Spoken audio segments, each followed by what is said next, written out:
88.1 The Burg, your music central. You are in the backyard burn with your boy Shane Dog and Mr. Noah Annette. And guys, happy Monday. We are starting this week off, and we are going to bring you this nice little late evening session of some tunes, some talk, and, just some good old-fashioned conversation. Noah, how you doing, man? How was your Easter Sunday? It was pretty good. I had, what I would call a pretty normal Easter, just me and my parents, because I'm living with them right now. We had just a lot of good food all day long, so I can't complain about that. But my grandma, on the other hand, she was mailing it in this Easter season. She had she had no reason to do anything. She was like, I'm not even making Easter dinner. I made ham 3 days ago. We're just going to eat that. And she said it just like that. I'm like, okay, Grandma. So then she ends up going to some fast food place and getting like ice cream and food for just fast food and ice cream for dinner. I love it. That's just not my style. I love it. I think that's awesome. I think sometimes old people are the best because they don't care anymore. They have gotten to the point in their lives where they're like, I'm here. I'm just having a good time. I'm with the people I love, and that's the only thing I care about. Other than that, it's whatever. It doesn't matter to me anymore. So I think if you want to go have fast food, if you want to go get down on some Dairy Queen on, Easter Sunday, I think you should. I think that's a great I think she's running out of stuff to do. She made cookies 3 times over the last week. Dude, 3 batches of cookies. Dude, all the girls that I know from my classes, they've been making at least 12 batches each. There's been a lot of cookies coming out of this quarantine. There's been a lot of sugar-induced comas. That is for sure. I told you, I've been holding out. I couldn't find flour at the store the other day, and then I ended up finding it. Yeah, all the flour was gone. I was like, what? And so then we ended up getting some. But when it comes down to it, I was like, I'm going to hold out on these cookies till it's really necessary. Absolutely. There's better things to work up on and get stocked up on than the flour. That's interesting, though.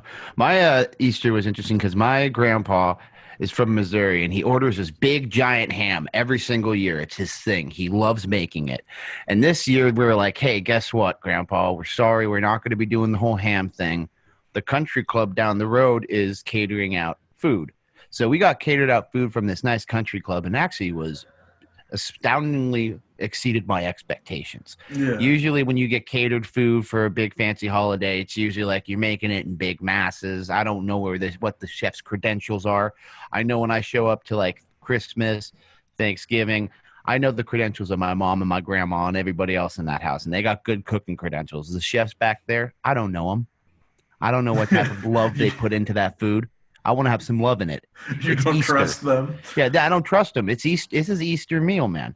This is a special meal. This is like one of the holidays you always got to look forward to for good food.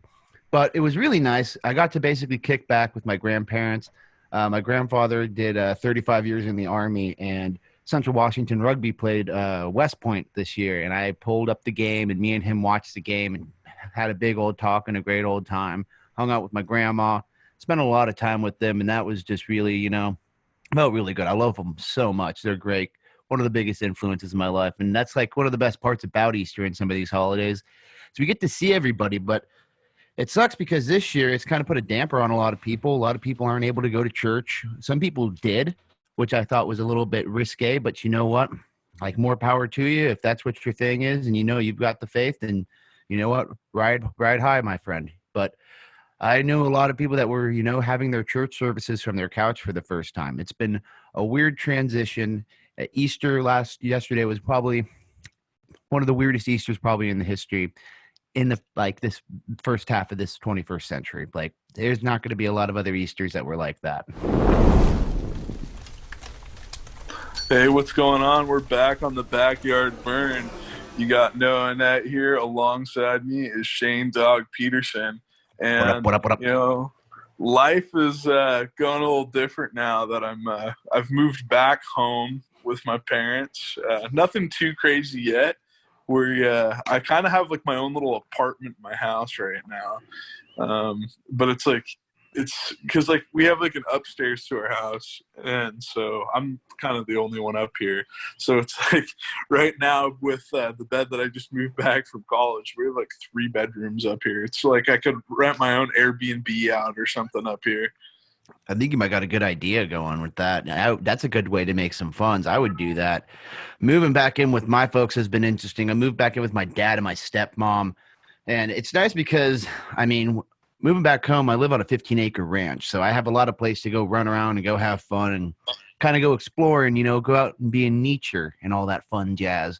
But, it's been interesting. Everybody's, moving away and having your own spot, especially me. I've been living on my own for the past 3 years, having my own apartment and having that nice, quiet, nobody coming in and telling me what to do, not messing with my routine. It's been interesting, but the cool part is me and my dad have been getting along probably the best we've ever gotten along in our life. We've been doing projects, we've been fixing stuff, we've been hanging out, we've been cooking, we've just been having a lot of good father and son bonding time. But it's come in a very interesting way. It's been a lot of positives in my eyes, but it's also kind of a drag because it's like I really, really wish that I was in Ellensburg right now.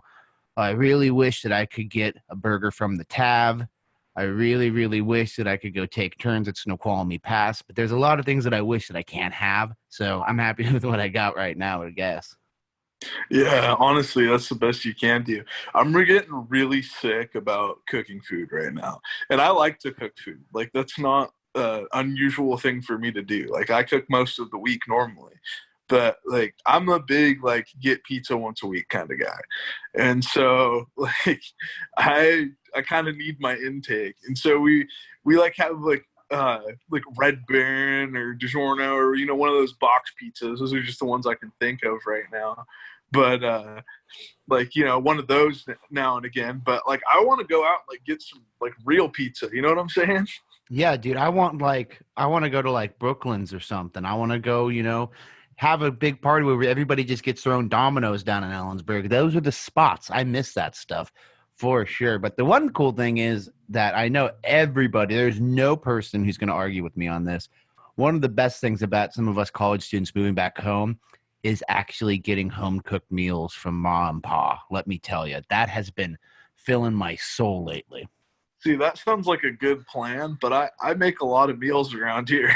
So, like, like before my dad got here, I was pretty much cooking every meal. I mean, my mom did like the occasional one or two, but she's been making some big ones. Like, I'll give her props. Like, she like made a really good like Easter dinner with like ham and scalloped potatoes. Like, everything was like super good.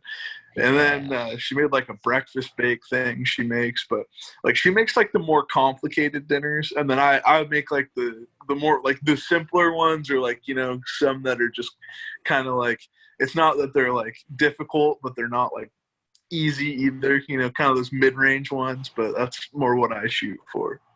I've been really diving into a lot of these internet cooks, especially the social media ones. The college cook from Barstool.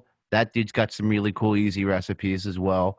I mean, it's kind of interesting. It's kind of a weird culture. Like Maddie Matheson, guy from Vice, Just a Dash. That's another great show that you all should go watch if you're really looking for some good cooking inspiration. I watched a video recently how to make a chorizo lasagna. Oh, and yeah, man, chorizo is one of the things that is one of my guilty pleasures. It's so greasy and bad, but every time you eat it, it's just so good. There's nothing better. Yeah, for sure.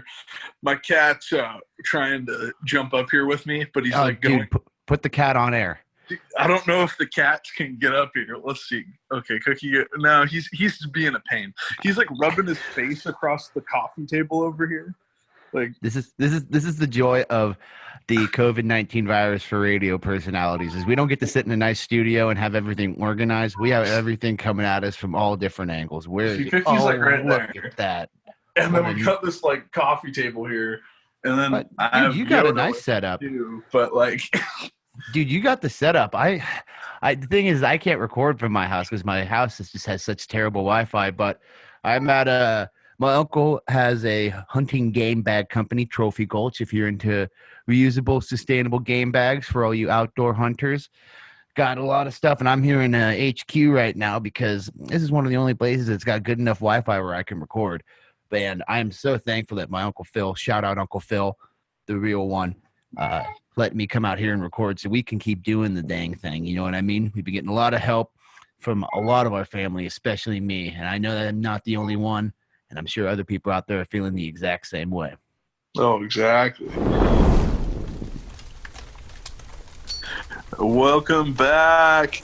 It's the Backyard Burn on 88.1 The Burg. You got Noah and Annette here, and alongside me is Shane Dog Peterson. I got a question for you, Shane. Have you ever just gotten advice from people that just have no clue what they're talking about when they're giving advice to you about something that you like to do? This is the story of my life, Noah. It's funny that you asked this story.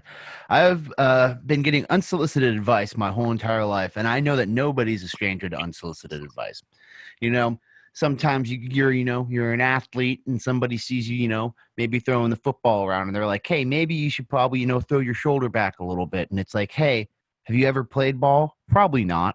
One thing that I get a lot, especially when I'm doing podcasts or radios, people always want to go, "Hey, would you talk about this? Well, you should probably talk about this. I think it would be very good if you brought up this political this or this political that." And I'm just like, nah, not going to happen.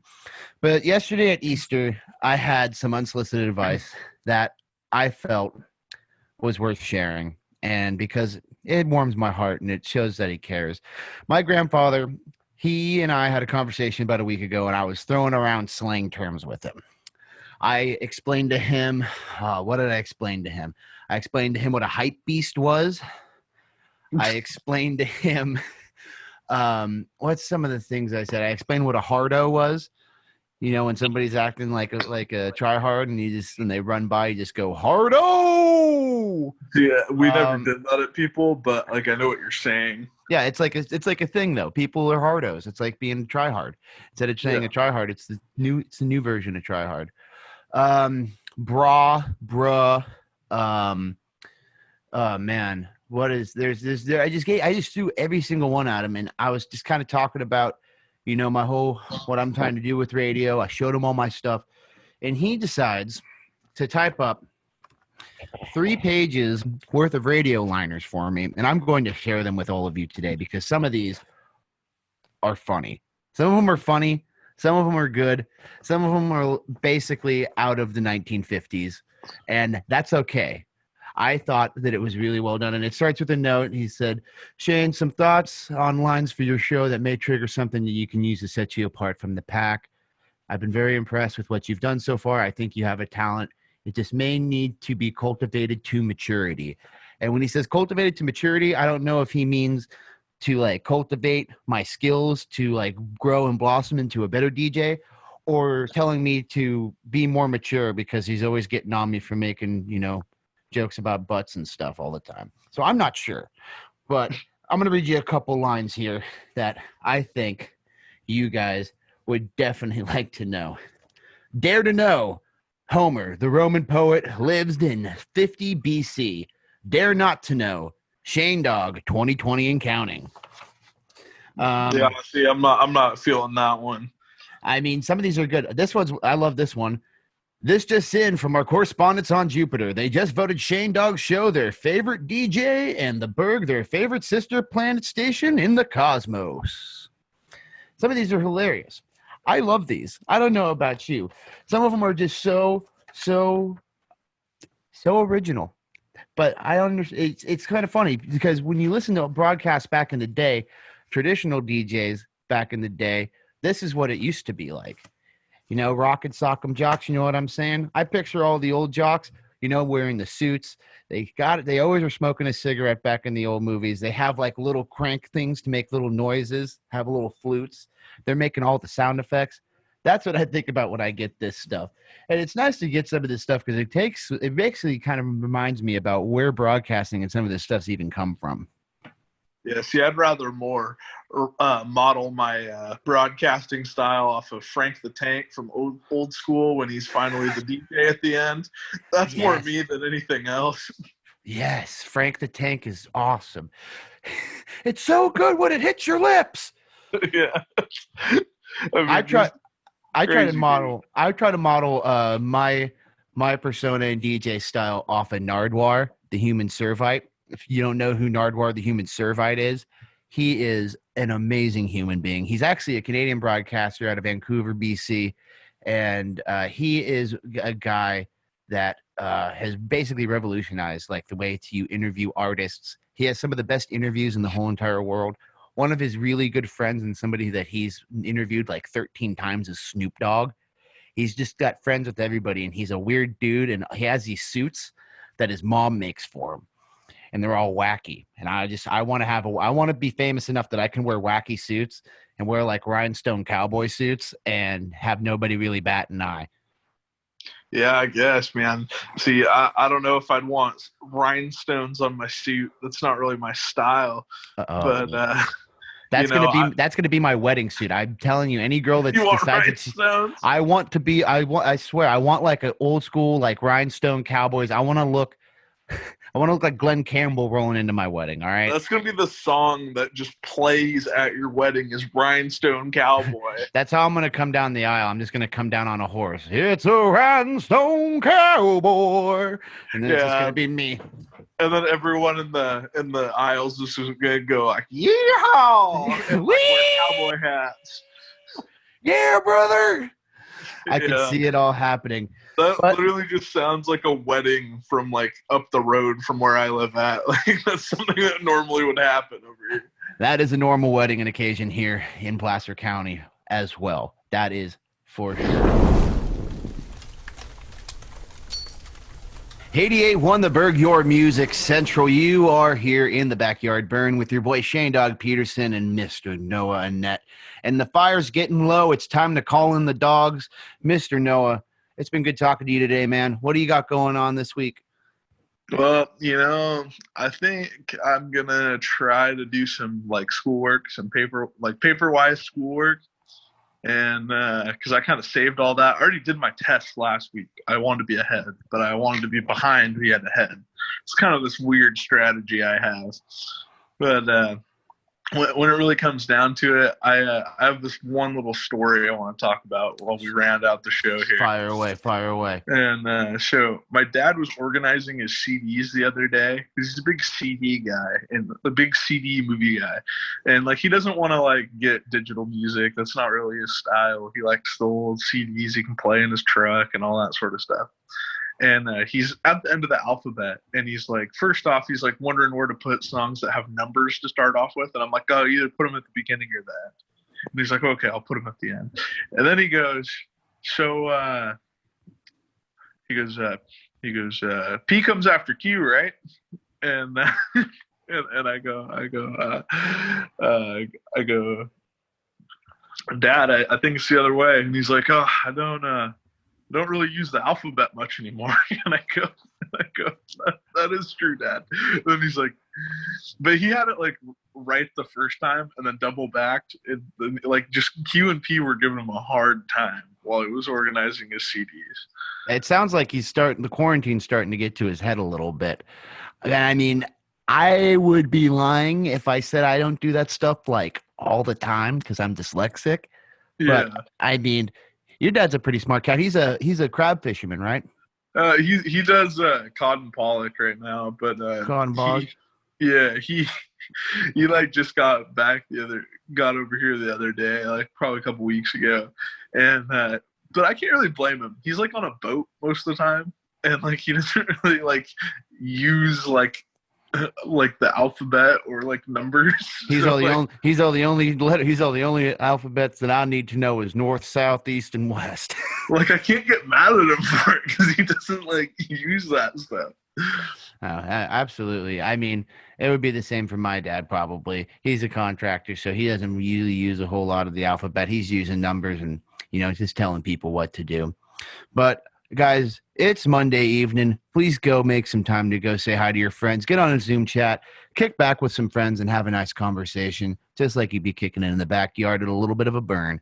Now, you can reach us at all of our social medias, me at ShaneDog6, Noah at Nwah, NWAH_Annette. And you could also reach all of us on Twitter, Facebook, and Instagram at 881 The Burg. Thanks again for joining us in the Backyard Burn. This is your boy Shane Dog and Mr. Noah Annette, and we are signing off.